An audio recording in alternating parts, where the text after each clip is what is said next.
koreksi diri. Kalau sudah 5 tahun koreksi diri. Sudah rencana gagal. Ada yang dia udah ganti tapi dia laksanakan gagal, koreksi. Akhirnya dia cerita, ada ternyata dia itu, saya bilang itu fatal, jangan, ya kan? Hanya jika kamu mengakuinya dan kemudian tidak melakukannya lagi, kamu bisa dapat jalan dan betul. Dia dapat jalan, gitu ya. Nah, hidup ini penuh dengan kemurahan dan karunia. Tuhan pasti buka jalan.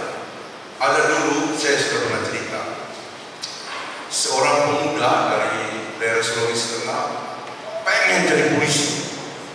Dia tes, ya kan? Tapi tidak tembus lewat umur, dia tidak bisa lagi. Dia kerja sama seorang Chinese yang kaya, lalu dia dibawa ke Surabaya.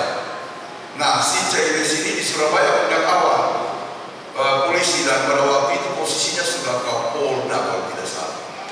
Nah, dia kemudian datang. Setiap kali dia ke Surabaya, dia ngobrol, makan bareng dengan si polisi itu.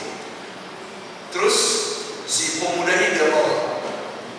Lalu sekali waktu dia rasa kayak badan si polisi ini, badan kan mungkin masuk angin, dan si orang kaya Chinese ini bilang, ini Pak, pemuda ini bisa nguruk. Sudah, dia nguruk, ya, dia nguruk ya. Lalu si pemuda ini punya talenta, dia pakai daun ada keluar darah, gitu ya, ada keluar darah ya. Dia coba urut, itu kan tidak masuk akal, tapi ya dulu ceritanya begitu ya, dia gosok itu pakai daun ya, lalu kemudian ada darah. Ya. Setelah beberapa kali dia diurut dengan cara itu, dia enak, terus ngobrol, kamu apa kerja apa ini sama bapak ini, terus kamu memang tidak kuliah atau apa cita-citamu? Cita-cita saya menjadi polisi, tapi saya sudah tes beberapa kali tidak dapat dan umur saya udah lewat. Oh, jadi kamu mau jadi polisi? Diproses, jadi polisi, ya kan? Jadi polisi. Memang itu anak muda bilang, pokoknya saya terus berdoa, ya kan? Saya terus berdoa karena saya pengen jalan Tuhan itu di mana-mana ada. Kalau pintu satu ditutup, Tuhan bisa buka pintu yang kedua. Kan firman Tuhan minggu yang lalu. Kalau Tuhan tutup pintu, tidak seorang pun manusia bisa membukanya. Dan kalau Tuhan buka pintu, tidak seorang pun bisa menutupnya.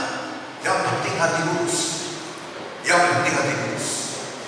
Kalau dosa itu tetap kita pelihara sembunyikan, bisa jalan kita tertutup kecuali kita minta ampun sama Tuhan. Yang kedua, matinya siksa. Ya kan? Saya bukan menakut ya. Orang kalau punya dosa yang disembunyikan itu matinya menderita, siksa matinya begitu ya. Dan kalaupun dia mau menuju ajal, itu biasanya lama. Biasanya lama. Kan saya sudah pernah cerita. Opa 80 tahun. Dia sudah berminggu-minggu dia itu tidak sadarkan diri. Dan perkiraan dokter sebenarnya dia tidak lama lagi akan mati, tapi tidak mati-mati. Tidak mati-mati. Lalu apa yang terjadi? Keluarganya bilang begini, Pak Pendeta, tolong doakan. Saya pergi berdoa. Kemudian setelah beberapa hari masih dalam kondisi kritis, tapi tidak mati-mati. Akhirnya keluarganya bilang begini, atau teman-teman yang lain juga datang. Pak Pendeta coba tanya, jangan-jangan ada sesuatu yang dia sembunyi. Ada sesuatu yang dia sembunyi. Maka saya bisik, ya, kalau menurut ilmu pastoral, orang dalam keadaan kritis itu pikirannya terbuka, jiwanya terbuka, dia dengar semuanya, harapannya tinggi. Itu menurut buku yang saya baca, Dave King. Dave King itu judul bukunya adalah How Faith Give Free to Us to Choose Joy.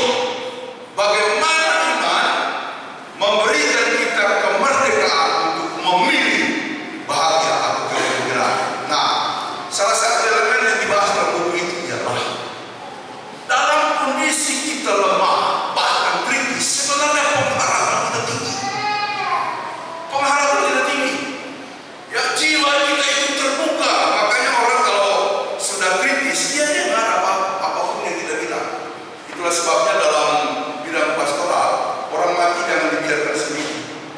dijaga. Kalau bisa menyanyi terus-menerus sehingga dia meninggal dalam keadaan damai. Dan jangan ngomong tentang dia, woi dulu dia ini nakal, oh jangan. Dia gelisah, menyanyi saja, ya kan? Saya mau ikut Yesus atau menang, dia dengar semuanya. Dia dengar. Ini satu ilmu yang penting ya bagi dunia pelayanan. Saudara, saya bisik kepada Opa, saya Phineas. Dia tahu. Lalu dia bereaksi, Opa, kalau ada yang disimpan, ceritakan. Cuma saya sendiri di situ. Dia bangun. Maksudnya dia bergerak. Lalu dia duduk. Bayangkan, tidak pernah, sudah tidak bisa makan. Dia kemudian duduk. Dia bilang, Bapak Pendeta, saya punya. Mau dengar? Mau dengar? Tidak usah saya cerita serius. Dia begitu mau dengar. Dosa besar dia lakukan. Dan saya lakukan terbelakang. Kemudian saya keluar, saya cerita. Oma, sini. Anak-anak, sini. Saya cerita semua. Bla bla bla bla bla. Oma marah. Oh begitu Opa ya. Berarti dia mengkhianati saya selama ini. Menangis merang-rang Oma. Anak-anaknya juga begitu. Papi, kok papi begitu? Selama ini kita menganggap papi adalah ayah terbaik. Ya, saya juga memperbagi dia luar biasa itu Opa itu. Saya bilang Oma dan anak-anak semua, papi mau pergi, tapi dia tidak bisa. Dia butuh maaf dan pengampunan. Kalau Oma dan anak-anak mengampuni, dia akan pergi dengan lega. Akhirnya kita berdoa, Oma memaafkan, anak-anak memaafkan ayahnya, dan saya pergi lagi. Opa, Oma memaafkan Opa, anak-anak juga. Lewat. Saudara, jangan sembunyikan dosa. Karena itu membuat mata kita akan sulit mati. Yang kedua, nanti matinya menderita. Mau mati dalam keadaan berdoa? Ya, bukan mau memuji ayah saya, tapi cerita adik-adik. Waktu adik perempuan saya tengokin ayah saya, dia lagi berdoa ya. Sementara dia tengokin, ternyata dia udah tidur. Tapi posisinya udah gak baik.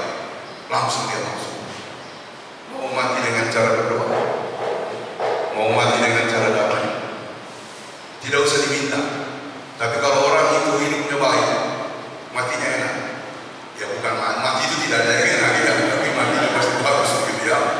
Ada Bapak Pendeta bilang begini, Pak, saya mau sekali kalau umpamanya nanti kalau dia pendeta mati di atas mimbar. Saya bilang mati di atas mimbar. Ya kan, banyak orang mati di atas mimbar tapi stroke gitu ya. Jangan.